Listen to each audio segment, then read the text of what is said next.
Sir ஆக்சுவலாக இது வந்து இட்ஸ் கால்ட் அஸ் பயோரியாக்டர். சரியா, நம்மளுக்கு வந்து இப்போ உங்களுக்கு பயோ ப்ராசஸ் டெக்னாலஜி இல்லையா. ஸோ ஏன்ஷியன் டைம்ஸில் it's called as fermentation technology. So there is no big difference between fermentation and bio process. So ஸ்டார்டிங்கில் ஃபர்மெண்ட் அப்படின்னா என்னென்னா to boil. So Louis Pasteur தான் ஃபஸ்ட்டு அதை இது பண்ணார். ஸோ கிரேப்ஸில் வந்து நம்ம ஃபஸ்ட்டு ஆல்கஹால் ப்ரொடக்ஷனே கண்டுபிடிச்சாங்க இல்லையா. ஸோ அந்த கிரேப்ஸ் ஃபர்மெண்ட் ஆகி இருக்கும்போது ஃபர்மெண்ட் அப்படின்னா லட்டினில் பாயில், டு பாயில்னு அர்த்தம். எஃபரசன்ஸ் இல்லை,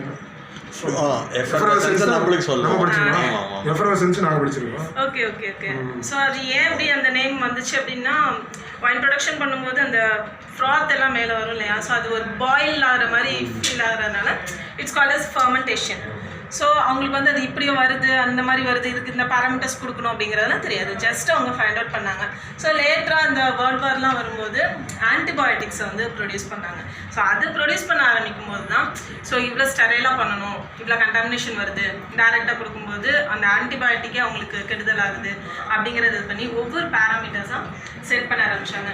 ஸோ அந்த மாதிரி ஒரு ஸ்பெசிஃபிக் பேராமீட்டர் செட் பண்ணி ஸ்பெசிஃபிக் வெசலில் ஒரு ப்ராடக்ட் நம்ம ப்ரொடியூஸ் பண்ணும்போது it's called as bio process and அந்த வெசலோட நேம் வந்து பயோரியாக்டர்.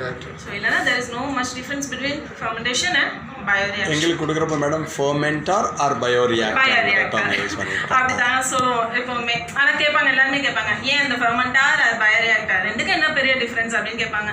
ஸோ காமனாக ஃபர்மெண்டார் அப்படின்னா it's an anaerobic condition. So ஒரு ஆனரோபிக் கண்டிஷன்லேயும் அது என்ன பண்ணலாம்னா நம்ம அந்த ப்ராசஸை பண்ணலாம். பட் பயோரியாக்டர் அப்படிங்கிறப்போ ஒரு ஏரோபிக் ரியாக்ஷன் கொடுத்து ஏரேஷன் கொடுத்து அந்த மைக்ரோப்ஸை நம்ம க்ரோ பண்ணுறோம். ஸோ இப்போது வைன் ப்ரொடக்ஷன்ங்கிறது இட்ஸ் அன் ஃபர்மெண்டேஷன் இல்லையா. ஸோ இப்போ ஏனரோபிக் கண்டிஷன்லேயும் நம்ம க்ரோ பண்ணலாம், ஏரோபிக்லேயும் பண்ணலாம். ஸோ இப்போ இந்த ஃபர்மெண்டேஷனுக்கு நம்ம அரபிக் கொடுக்கணும்னு அவசியம் கிடையாது. அது நம்ம ஈஸ்ட் மிக்ஸ் பண்ணி ஒரு 40 days வச்சுட்டா அது பாட்டுக்கு என்ன பண்ணுறோம், அது பாட்டுக்கு கன்சியூம் பண்ணிட்டு நம்மளுக்கு வைன் ப்ரொடியூஸ் பண்ணிடுது. அதுக்கு எந்த ஒரு ஸ்பெசிஃபிக் இது வேணாம். பட் இப்போ ஒரு ஆன்டிபயோட்டிக், ஒரு என்சைம், ஒரு அமினாசிட்ஸ் நம்ம ப்ரொடியூஸ் பண்ணுறோம் அப்படிங்கிறப்ப அந்த ரியாக்ஷனை ஃபாஸ்டன் பண்ணுறதுக்காகவும் அந்த ஆர்கானிசம்க்கு ஒரு நல்ல மூவ்மெண்ட் கொடுக்கறதுக்காகவும் நம்ம என்ன பண்ணுறோம்னா அரேஷன் கொடுக்குறோம். இது அடிஷ்னல் சப்ளை தான்.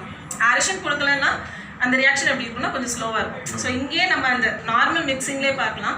இப்போ அரேஷன் நாங்கள் ஆஃப் பண்ணி வச்சுருக்கோம். ஸோ இந்த ரியாக்ஷன் ஸ்பீடுக்கும் அரேஷன் ஆன் பண்ணி அந்த ஏர் உள்ளே வரும்போது அந்த ரியாக்ஷனோட ஸ்பீடுக்குமே நம்மளுக்கு டிஃப்ரென்ஸ் உண்டு. ஸோ அந்த அரேஷன் வந்து என்ன பண்ணுன்னா ப்ராடக்டோட அமௌண்ட்டை இன்க்ரீஸ் பண்ணும், அந்த ஃப்ளோவை வந்து இன்க்ரீஸ் பண்ணும். ஸோ அதுதான் பயோரியாக்டர் அண்ட் ஃபர்மெண்டரில் டிஃப்ரென்ஸு. ஸோ நம்மளுக்கு வந்து இதில் பயோரியாக்ஷன் அப்படின்னாலே 3 ஸ்டேஜ் இருக்குது: upstream, fermentation and down stream.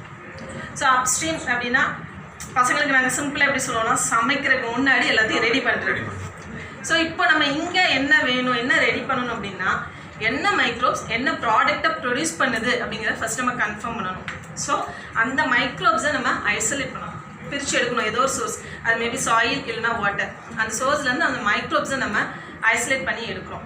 நம்ம ஐசோலேட் பண்ணி எடுத்த மைக்ரோப்ஸ் அதுதானு கன்ஃபார்ம் பண்ணணும். இப்போ நம்மளுக்கு தேவை ஒரு ஈக்குவலை அப்படின்னா ஈக்குவலையை தான் ஐசோலேட் பண்ணியிருக்கோங்க அப்படிங்கிறத என்ன பண்ணணும்னா ஸ்க்ரீன் பண்ணணும். அதுக்கு name screening technique. So isolation, ஸ்க்ரீனிங்க்கு அப்புறம் சரி இந்த மைக்ரோப்ஸ் இந்த ப்ராடக்ட் ப்ரொடியூஸ் பண்ணுது அப்படிங்கிறத கண்டுபிடிச்சிட்டு கம்மியான அமௌண்ட் தான் நம்மளுக்கு மைக்ரோப்ஸ் இருக்குது, பட் ப்ராடக்ட் நிறையா வேணும் அப்படின்னா என்ன பண்ணணும் அப்படின்னா அந்த மைக்ரோப்ஸோட அமௌண்ட்டை நம்ம இன்க்ரீஸ் பண்ணணும். So that is called as strain improvement. So strain அப்படின்னா ஒவ்வொரு மைக்ரோப்ஸ்க்கும் ஒவ்வொரு கிளாஸிஃபை பண்ணியிருப்பாங்க. இப்போ ஈக்குவலை அப்படிங்கிறது ஈக்குவலையிலே நிறைய டைப்ஸ் இருக்குது. ஈக்குவலை K1, ஈக்குவலை R1.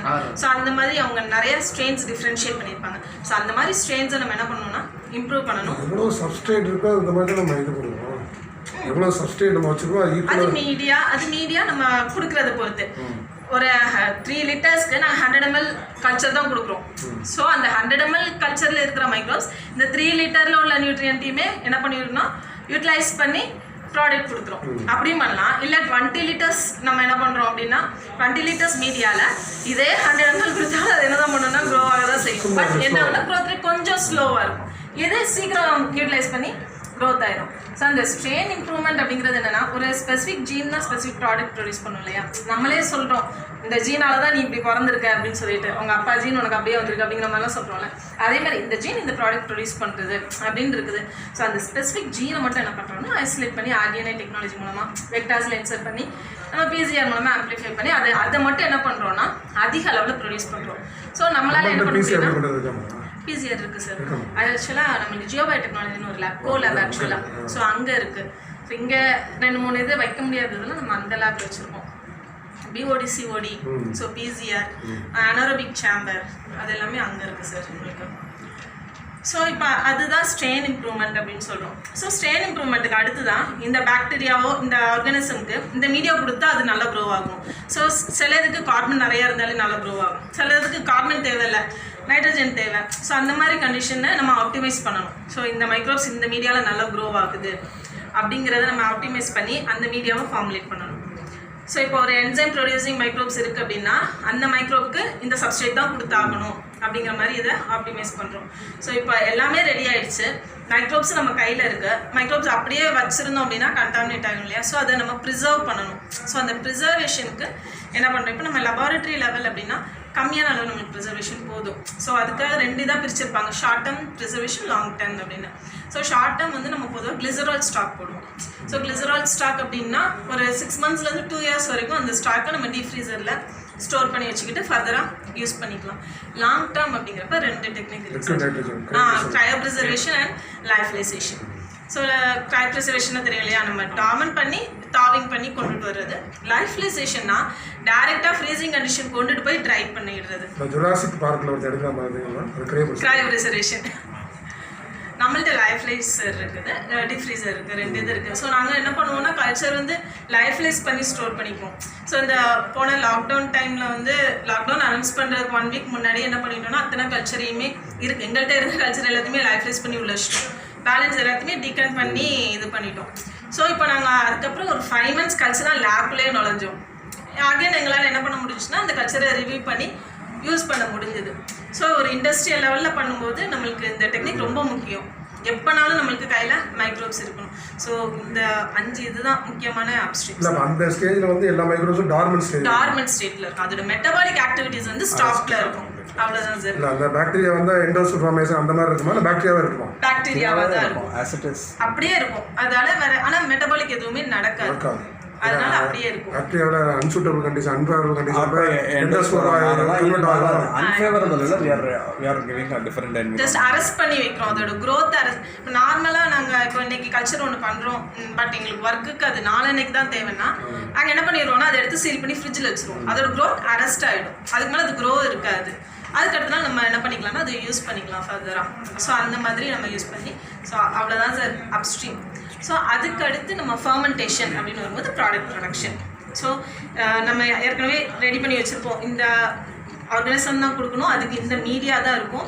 ஸோ இந்த 2 வேணும்னா இந்த டெம்பரேச்சர் வேணும், இந்த பிஹெச் வேணும், இதுக்கு ஆக்சிஜன் வேணும் அப்படிங்கிறது எல்லா பேராமீட்டர்ஸையும் செட் பண்ணி நம்ம இந்த ரியாக்டரில் என்ன பண்ணுவோம்னா ப்ரொடியூஸ் பண்ணிவிடுவோம். ஸோ அதுக்கப்புறம் என்ன பண்ணணும்னா இந்த ரியாக்டர் எல்லாத்தையும் பார்த்துக்குவோம். இது எல்லாமே நம்மளுக்கு ஆட்டோமேட்டட். ஸோ இப்போ பார்த்தீங்க அப்படின்னா மீடியா கொடுத்துட்டோம், ஈக்குவலி கொடுத்துட்டோம்.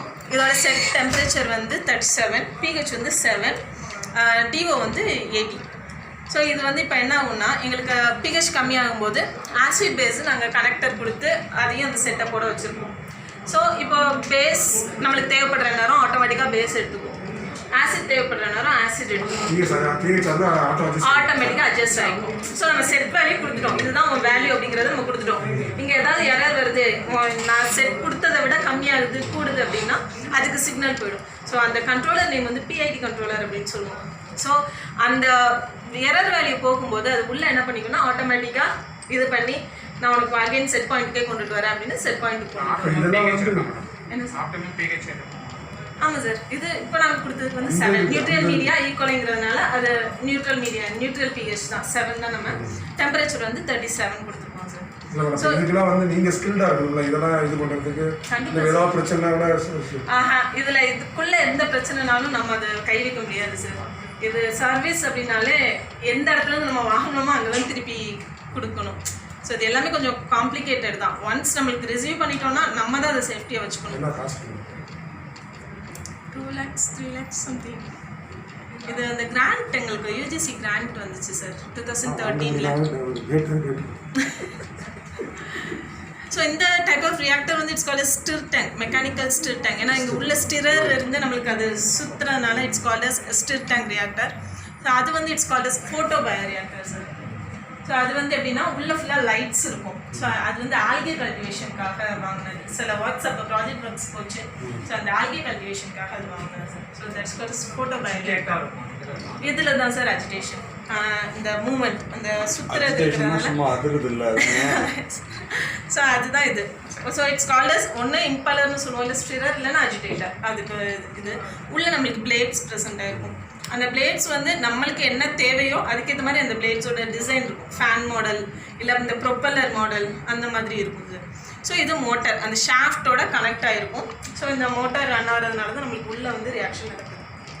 ஸோ இது பாயில் கிடையாது, கண்டென்சேஷன் வாட்டர் வேப்பரைசேஷன் ஆகி வாட்டர் கண்டென்சேஷன் ஆகி வாட்டர் இதாக நம்மளுக்கு ரியாக்ஷன் நடக்கும்போது எக்ஸோதர்மிக் எண்டோதர்மிக் எது வேணால் நடக்கலாம்ல சார். எக்ஸோதர்மிக்னா நம்மளுக்கு கொஞ்சம் ஹீட் ப்ரொடியூஸ் ஆகும். அப்படிங்கிறப்ப அதுக்கு தான் நம்ம ஆக்சுவலாக டெம்பரேச்சர் கண்ட்ரோல். இது வந்து இந்த செட்டப் வந்து லெபார்ட்டரிங்கிறதுனால இது நம்மளுக்கு கிளாஸ், இது நம்மளுக்கு ஸ்டீல். ஸோ இந்த ரெண்டுக்கு நடுவில் நம்மளுக்கு கொஞ்சம் ஸ்பேஷியஸ் இருக்கும். ஸோ அது வந்து நம்மளுக்கு ஸ்டீல் தான், ஸ்டெயின்லெஸ் ஸ்டீல். ஸோ இப்போ ரியாக்ஷன் வந்து சில் ஆகிடுச்சு, இல்லை ரியாக்ஷன் ரொம்ப சூடாகிடுச்சு அப்படின்னா வாட்டர் சர்க்குலேஷன் மூலமாக வாட்டர் ஆட்டோமேட்டிக்காக எக்ஸ்சேஞ்ச் ஆகிக்கும். ஸோ 25 வரைக்கும் கீழே இறங்குதுன்னா நம்மளுக்கு 37 செட் பாயிண்ட் இல்லையா. ஸோ அந்த டைமில் என்ன ஆகுனா ஹாட் வாட்டர் வந்து உள்ளே எடுத்துக்கும் ஆட்டோமேட்டிக்காக. உள்ளே எடுத்துகிட்டு ஃபுல்லாக ரியாக்ஷனை என்ன பண்ணுன்னா அகெயின் 37 வரைக்கும் கொண்டு வந்துட்டு ரியாக்ஷன் உள்ளே செட் ஆகிடுச்சு, அந்த தண்ணி சூடாயிடுச்சுன்னா it will become through the outlet. அவ்வளோதான். இல்லை இப்போ ரியாக்ஷனோட ஹீட் ரொம்ப 40 வரைக்கும் போயிடுச்சுன்னா சில் வாட்டர் ஆட்டோமேட்டிக்காக அப்டேக் ஆகிடும். ஸோ அந்த இதுக்காக தான் சர்க்குலேட்டரி சிஸ்டம். இது ரெண்டுமே தனித்தனி வால்வ்ஸ் அதில் கனெக்ட் ஆகிருக்கும். ஸோ ஆல் ப்ரோக்ராம்ஸ் ஃபீடட் இந்த சிஸ்டம் எல்லாமே ஆட்டோமேட்டிக். அதனால நம்மளுக்கு வந்து ஆனால் ஒரு ஆள் கூட இருக்கணும் ஜஸ்ட் எப்படினாலும் மானிட்டர் பண்ணுறதுக்கு. பட் இது வந்து ஓரளவு எல்லாமே ஆட்டோமேட்டட் சிஸ்டம். ஸோ இப்போ நம்மளுக்கு ஃபர்மெண்டேஷன் நடந்துட்டு இருக்குது, உள்ள மீடியா இருக்குது. ஈக்குவலாக என்ன ஆகும்னா க்ரோ ஆகும் இல்லையா. அது க்ரோ ஆகுதா இல்லையா அப்படின்னு நாங்கள் செக் பண்ணுறதுக்காக க்ரோத் கர்வ் அப்படின்னு பார்ப்போம். ஸோ க்ரோத் கர்வ் தெரியுங்களா sir? Lag phase, acceleration phase, log phase, stationary, டெப்த். ஸோ நம்ம எதுக்கு இந்த இடத்துல அந்த க்ரோத் கர்வ் பார்க்குறோம் அப்படின்னா, ஏன்னா நம்ம ஒரு மீடியா கொடுத்துருக்கோம், ஆர்கனிசம் கொடுத்துருக்கோம், அந்த ஆர்கனிசம் க்ரோ ஆகுதா இல்லையா நம்மளுக்கு தெரியணும். ஸோ அதுக்காக நம்ம என்ன பண்ணுறோம்னா இந்த க்ரோத் கர்வ் பார்க்குறோம். ஸோ இப்போ இண்டஸ்ட்ரியல் லெவலில் ஏன் க்ரோத் கர்வ் பார்ப்பாங்க அப்படின்னா எந்த ஃபேஸில் என்ன ப்ராடக்ட் ப்ரொடியூஸ் ஆகுது அப்படிங்கிறதுக்காக. ஸோ இப்போ லாக் ஃபேஸில் தான் நம்மளுக்கு ப்ரைமரி மெட்டபாலைட்ஸ் எல்லாமே லாக் ஃபேஸில் தான் நம்மளுக்கு கிடைக்கும். ஸ்டேஷ்னரி ஃபேஸில் செகண்டரி மெட்டபாலைட்ஸ் எல்லாமே ஸ்டேஷ்னரி ஃபேஸில் கிடைக்கும். அப்போது இப்போ நம்மளுக்கு ப்ரைமரி மெட்டபாலைட்ஸ் தான் தேவை அப்படின்னா நம்ம இந்த ரியாக்ஷனை லாக் ஃபேஸ்லேயே நம்ம என்ன பண்ணிக்க முடியும்னா மெயின்டைன் பண்ணிக்க முடியும். அதுக்காக தான் இந்த க்ரோத் கர்வ் பார்ப்பாங்க. ஏன்னா ப்ரைமரி மெட்டபாலைட்ஸ் அதிக அளவில் தேவை. ஆனால் இது என்ன ஆகும் அப்படின்னா ஒன்ஸ் யூட்டிலைஸ் ஆச்சுன்னா ஸ்டேஷனரிக்குள்ள டவால்னு குதிச்சிடும். அதனால என்ன பண்ணுவாங்க அப்படின்னா லாக் ஃபேஸ்லேயே அதை என்ன பண்ணுவாங்க மெயின்டைன் பண்ணுவாங்க. கூட கொஞ்சம் நியூட்ரியன்ட் எக்ஸ்ட்ராவாக உள்ளே ஆட் பண்ணி அதை லாக் ஃபேஸ்லேயே மெயின்டைன் பண்ணி ஒன்ஸ் ஓகே போதும் நம்மளுக்கு தேவையான ப்ராடக்ட் கிடச்சிருச்சு அப்படின்னு வரும்போது தான் அதை ஸ்டேஷனரி ஃபேஸ்க்குள்ளே என்டர் பண்ணவே அலோவ் பண்ணுவாங்க. ஸோ அந்த மாதிரி ஒரு மானிட்டருக்காக க்ரோத் கர்வ் என்ன பண்ணுவாங்கன்னா இங்கே மெஷர் பண்ணுவாங்க. ஸோ இது எந்த மூலமாக சாத்தியம் அப்படின்னா மோட்ஸ் ஆஃப் ஃபர்மெண்டேஷன் அப்படின்னு சொல்லுவாங்க. Batch, continuous, fed batch. So batch அப்படிங்கிறப்ப ஒன்ஸ் நம்ம மீடியா கல்ச்சர் எல்லாம் உள்ளே கொடுத்துட்டோன்னா கடைசி ஸ்டெப் ஐசோலேட் பண்ணி எடுக்கிறது, அதுதான் பேட்ச். ஃபுல் செட்டப்பும் ஒன்ஸ்லேயும் முடிஞ்சிடும். ஸோ கண்டினியூஸ் அப்படிங்கிறப்ப நான் சொன்ன மாதிரி நமக்கு லாக்லேயே நிறைய ப்ராடக்ட் வேணும் அப்படின்னா இங்கே என்ன பண்ணுவாங்க அந்த லாக் ஃபேஸில் கொஞ்சம் ப்ராடக்டை எடுத்துருவாங்க, இங்கேருந்து கொஞ்சம் நியூட்ரியன்ட்டை ஆட் பண்ணுவாங்க. ஸோ அந்த மாதிரி ரிமூவல், அடிஷன் இதாக நடக்கும், சீக்வெண்ட்டாக நடந்துக்கிட்டே இருக்கும். ஸோ இப்போ ஆசிட் பம்ப் ஒர்க் ஆகுது. ஆசிட் பம்ப் ஒர்க் ஆகுது, அதாவது இங்கே ஆசிட் தேவைப்பட்டிருக்கும். பிஹெச் வந்து நம்மளுக்கு கூடி இருக்கும். செட் பாயிண்ட் 7 அப்படின்னா அது 8 வரைக்கும் போச்சுன்னா ஆசிட் எடுத்துக்கும் ஆட்டோமேட்டிக்காக.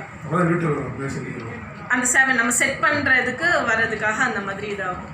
ஸோ ஃபெட் பேட்ச் அப்படின்னா ஃபெர்மெண்டேஷன் நடந்துட்டு இருக்கு, கார்பன் டை ஆக்சைடு ப்ரொடியூஸ் ஆகும், அது என்ன பண்ணுறது ரிமூவ் ஆகிடும். அதுக்கு தான் இந்த ஏரேஷன் சிஸ்டம். ஸோ இந்த ஏரேஷன் வந்து எப்படின்னா ஃபில்டரோட இருக்கும் சார். நம்மளுக்கு வந்து உள்ள என்ட்ராகிற ஏர் பியூரிஃபைடாக உள்ள என்ட்ராகும், அதே சமயம் சப்சிக்வெண்ட்டாக வெளியே கார்பன் டை ஆக்சைடு அப்படியே ரிமூவ் ஆகிடும். அதுக்காக தான் அந்த ஏரேஷன் அவுட்லெட்டோட அந்த இது சிஸ்டமோடய அது கனெக்ட் ஆகிருக்கும் சார். ஸோ இதை இந்த ஃபில்டர் மட்டும் நம்ம மாற்றிக்கணும். ஏன்னா ஃபில்டரில் வந்து இது எல்லாமே டாட் எல்லாமே இதுலேயே இதாகிடும், செட்டில் ஆகிடும். ஸோ அந்த ஃபில்டர்ஸ் வந்து நம்ம இந்த வெளில போகிற கார்பன் டை ஆக்சைடு நீங்கள் ஒரு பிளான்ட் நிறைய இப்போ இண்டஸ்ட்ரியல் லெவலில் அது பண்ணுறாங்க. 10 வாட்டர் பிளான்ட் வச்சு நீங்கள் உங்கள் லேப்லேயே ஒரு வெளியில் 10 வாட்டர் பிளான்ட் வச்சு இந்த கார்பன் செக்யூஸ்ட்ரேஷன் கொஞ்சம் ஃபோட்டோ அதில் நீங்கள் இது பண்ணி பார்க்கலாம்ல. இது மூலமாக அப்படி சார் கார்பன் டை ஆக்சைடில் அங்கே எப்படி லெவல் இருக்குது, அப்போ நீங்கள் அங்கே சேச்சுரேஷன் பாயிண்ட் இருக்குது அப்படின்னு பார்க்கணும். அதை செக்யூஸ்டே பண்ணலாம் எவ்வளோ வந்துருக்குன்னு. ரெடியூஸ் குளோபல் வார்மிங் பண்றாங்க. இப்போவும் இந்த கோத்தாரி இதுலலாம் நீங்க பாத்தீங்கன்னா இந்த இதை பண்ணிட்டு தான் இருக்காங்க. ஒவ்வொன்றுக்கும் இதோட வேஸ்ட் இது பண்றதுக்குன்னு தனி இருக்கு, இந்த கார்பன் டை ஆக்சைடை இது பண்றதுக்குன்னு தனி, இது ஒவ்வொரு பிளான்ட்டும் தனித்தனியாக வச்சிருக்காங்க. இப்போ நம்ம இது லெபார்டரி ஸ்கேலுங்கிறதுனால இதுக்கு மேலே வேறு எதுவும் அப்படி பண்ணலை. ஸோ ஒன்ஸ் இந்த ஃபர்மெண்டேஷன் ஃபுல்லாக முடிஞ்சிருச்சு, டெத் ஃபேஸ் வந்து நம்ம ரியாக்ஷன் ஸ்டாப் பண்ணிட்டோம் அப்படின்னா அடுத்து we enter into downstream processing. அதை என்ன பண்ணுறோம் அப்படின்னா, இப்போது இந்த மீடியாவில் உள்ள நியூட்ரியன்ஸ் எல்லாம் காலியாயிருக்கும், செல்ஸும் டெத் ஆகிருக்கும் சாப்பிட்டுட்டு. இப்போ உள்ளே இருக்கிறது என்னென்னா அந்த செல் டெப்ரிஸும் ப்ராடக்ட்ஸும், செத்து போன செல்ஸும் அந்த ப்ராடக்ட்ஸும் மட்டும்தான் இருக்கும். ஸோ அதை நம்ம என்ன பண்ணணும்னா தனித்தனியாக பிரிக்கணும். ஸோ அந்த பிரித்து அதை ப்யூரிஃபை பண்ணி ஃபைனலாக பேக் பண்ணுற வரைக்கும் உள்ள ஸ்டெப்ஸ் தான் டவுன் ஸ்ட்ரீம் ப்ராசஸிங். ஸோ அது வந்து நிறைய ஸ்டெப்ஸ் இருக்குது சார். ஸோ இப்போ ப்ராடக்ட்ஸ் வந்து சிலது வெளியவும் ப்ரொடியூஸ் ஆகிருக்கும், சிலது அந்த செல்ஸ்குள்ளேயே ப்ரொடியூஸ் ஆகி வெளியே வர முடியாமல் உள்ளேயே இருக்கும். ஸோ அதை வந்து நம்ம intra seller products, extra seller products அப்படின்னு சொல்கிறோம். ஸோ இந்த இன்ட்ரா செல்லர் ப்ராடக்ட்ஸை என்ன பண்ணணும்னா அந்த செல்குள்ளே இருந்து அதை வெளியே கொண்டுட்டு வரணும். அதுக்கு சில டெக்னிக்ஸ் யூஸ் பண்ணணும், ஃபிசிக்கல், கெமிக்கல், என்சைமேட்டிக் மெத்தட் மூலமாக. அதாவது செல் டிஸ்ட்ரப்ஷன் அப்படின்னு சொல்லுவாங்க, அந்த செல்லை பிரேக் பண்ணி உள்ள ப்ராடக்ட்ஸை வெளியே. அதில் ஃபிசிக்கல் மூலமாக பண்ணுறதும் சரி, கெமிக்கலும் சரி, நம்மளுக்கு வந்து நெகட்டிவ்ஸ் நிறையா இருக்குது. ஆனால் இப்போ நம்ம நீங்கள் ஒரே ஒரு ஸ்ட்ரெயின் தான் யூஸ் பண்ணுறீங்க. அந்த யூஸ் பண்ணுற ஸ்ட்ரெயின் வந்து இப்போ ப்ராடக்ட் வந்து எக்ஸ்ட்ரா செல்லராக இன்ட்ரெஸ்ட் நமக்கு எதுன்னு தெரியுமில்ல? ஆமாம், அதான் தெரியும், அது தெரியும். இப்போ நம்மளுக்கு வந்து எல்லா இதுவுமே உள்ளதான் இருக்கும் வெளியே தான் இருக்குங்கிறத நம்ம ஐடென்டிஃபை பண்ணவே முடியாது. ஸோ அது செல்ஸோட எபிலிட்டியை பொறுத்தது. அந்த செல்ஸ் ஓரளவு நல்ல ப்ராடக்டை நான் ப்ரொடியூஸ் பண்ணி வெளியே கொடுத்துட்றேன் அப்படிங்கிற எபிலிட்டினா வந்துடும், இல்லைன்னா உள்ளதாக இருக்கும். அது நம்மளால் ஃபர்ஸ்டே கெஸ் பண்ண முடியாது, ஐடென்டிஃபை பண்ணவும் முடியாது. அதுக்கு ஏதாவது ரீசன் இருக்கான்னு கேட்குறேன். ஒரு சிலது மட்டும் எக்ஸ்ட்ரா செல்லாக இருக்குது, ஒரு சில இன்ட்ரா செல்லாக இருக்குது. அதான் சார், அது செல்ஸோட எபிலிட்டியை பொறுத்தது இருக்கு. அந்த செல்ஸோட இதுதான் மெட்டபாலிசமை பொறுத்து. அண்ட் இது ஒரு சிலதுக்கு வந்து நல்லா அரேஷன் போய் நல்லா இது பண்ணியிருக்கணும், இன்னொரு இது அதால் போட்டி போட முடியாது, சில இதில் ஸ்டக் ஆகிருக்கலாம், ஏதோ ஒன்று பண்ணியிருக்கலாம். ஸோ அதால் என்ன பண்ண முடியும்னா ப்ரொடியூஸ் பண்ணிவிடும், அது வெளியே கொண்டுட்டு வரதுக்குள்ள அது நியூட்ரியன்ட் தீர்ந்து போய் death phase. Struggle for existence காம்படிஷனு, அது சர்வைவல் ஆஃப் ஃபிட்டஸ்ட். ஏன்னா நம்மளுக்கு ஒரு சிலர் நல்லா யூட்டிலைஸ் பண்ணிடும். ஸோ இன்னொரு இதுக்கு நியூட்ரியன்ட் கிடைக்காம போகிறதுக்கு வாய்ப்புகள் ஜாஸ்தி. அந்த மாதிரி நேரத்தில் அது எடுக்க போகிற சமயத்தில் நியூட்ரியன்ஸ் தீர்ந்து போயிடும். ஸோ அதால் ப்ராடக்ட் என்ன பண்ண முடியாதுன்னா வெளிக்கொண்டு வர முடியாது. ஸோ அந்த நேரத்துக்கு தான் நம்மளுக்கு இந்த ஸ்டெப் யூஸ் பண்ணுறோம். ஸோ எப்படினாலுமே நம்ம இதன் வெளியே எடுத்துட்டோம்னா ஃபஸ்ட்டு ஸ்டெப் செல் டிஸ்ட்ரப்ஷன் நம்ம பண்ண தான் செய்யணும். அது மேபி எதுலனாலும் பண்ணலாம். ஸோ ஃபிசிக்கல், கெமிக்கல் வந்து செல்ஸே பிரேக் பண்ணி ப்ராடக்டையும் டேமேஜ் பண்ணுறதுக்கு வாய்ப்புகள் ஜாஸ்திங்கிறதுனால நம்ம என்சைமேட்டிக் மெத்தட் மூலமாக செல் வாலை மட்டும் கிளியர் பண்ணி ப்ராடக்டை வெளியே கொண்டுட்டு வரோம். ஸோ அதுக்கடுத்து அந்த ப்ராடக்ட் நம்ம எடுக்கிறோம். இப்போ நம்ம இவ்வளோ கெமிக்கல்ஸ் யூஸ் பண்ணுறோம்ல, அதனால அந்த ப்ராடக்ட்ல யூஸ் பண்ணுறது பிரச்சனை வரும். யூஸ் பண்ணுறதுல இல்லை அந்த என்சைம் கெமிக்கல் தானே, என்சைம் ப்ரோட்டீன் தானே. என்சைம்ஸ் என்ன பண்ணுன்னா ப்ரோட்டீன்ஸ் தான் இல்லையா? ஸோ இந்த ப்ரோட்டீனுக்கு இந்த என்சைம் நம்மளுக்கு இருக்கு. ஸோ அந்த என்சைம் ப்ரோட்டீன்ஸ் எதுவும் பண்ணாது இல்லையா? அந்த செல் வால்ஸ்ல உள்ள இதை மட்டும் தான் கிளீவ் பண்ணும், ப்ராடக்ட் அது எதுவுமே பண்ணாது. பட் கெமிக்கல்ஸ் அந்த மாதிரி நம்ம சொல்ல முடியாது. அந்த என்சைம் இருக்க வச்சு தான் ஃபில்டர் பண்ணோம் நம்ம. அந்த என்சைமோட ஏதாவது டிப்ரீஸ் வந்து அந்த ப்ராடக்ட்ல இருந்துச்சுன்னா அதை யூஸ் பண்றப்ப நமக்கு ஏதாவது சைடு எஃபெக்ட் அதுக்கு தானே அடுத்த ஸ்டெப் பியூரிஃபிகேஷன் வரும். நம்ம இதை அப்படியே டைரக்டா யூஸ் பண்ண போறது இல்ல. இப்போ அதுதான் ஃபர்மெண்டேஷனுக்கும் பயோ ரியாக்ஷனுக்கும் டிஃபரன்ஸ். இப்போ இந்த ஒயின் இது பண்றோம்னா டைரக்டா ஃபில்டர் பண்ணி நம்ம யூஸ் தான் பண்ண போறோம். அது ரொம்ப ப்ராசஸ் பண்ண போறது இல்ல. இது ரொம்ப இனிஷியல் ஸ்டேஜ் தான் இந்த செல் டிஸ்ட்ரப்ஷன். அதுக்கப்புறம் அது ஃபில்ட்ரேஷன் இருக்குது. ஏன்னா இப்போ ஒவ்வொரு இதுக்கும் ஒவ்வொரு மைக்ரோபோர் நம்மளுக்கு இருக்கும் ப்ராடக்டோட சைஸு. ஸோ அந்த ப்ராடக்ட் சைஸுக்கு தான் நம்ம ஃபில்டர் டெவலப் பண்ணுவோம். ஸோ அந்த ஃபில்டர்லேயே பாதி டெப்ரிஸ் தங்கிடும், ப்ராடக்ட் மட்டும் தான் நம்மளுக்கு ஐசோலேட் ஆகும். அது போக சென்ட்ரிஃபியூகேஷன் ஸ்டெப், க்ரோமடோகிராஃபி இருக்குது. ஸோ இது மூலமாக ப்ரிசிப்டேஷன் ஸ்டெப். இப்போ நார்மலாக நம்ம வாட்டர் பியூரிஃபிகேஷன் இதில் பார்த்தோம்னா இந்த ஆலம் யூஸ் பண்ணி தான் வாட்டர்ஸ் எல்லாத்தையும் அந்த டிப்யூரிட்டிஸ் எல்லாத்தையுமே இது பண்ணுறாங்க இல்லையா? ஸோ அந்த மாதிரி நிறைய ஸ்டெப்ஸ் மூலமாக தான் ஃபைனல் நம்மளுக்கு பியூரிஃபைட் ப்ராடக்ட்ஸ் கிடைக்கும். ஸோ இந்த செல் டிஸ்ட்ரப்ஷனுங்கிறது நம்மளுக்கு இனிஷியல் ஸ்டேஜ். ஸோ அதுக்குள்ளே எல்லாமே இருக்கும், செல் டிஸ்ட்ரஸ் இருக்கும், நம்ம கொடுக்குற அந்த என்சைமோ கெமிக்கலோ எல்லாமே ப்ரெசென்ட் ஆகிருக்கும். அதுக்கப்புறம் உள்ள ஸ்டேஜில் நம்ம ஒவ்வொன்றா எடுக்கிறோம்.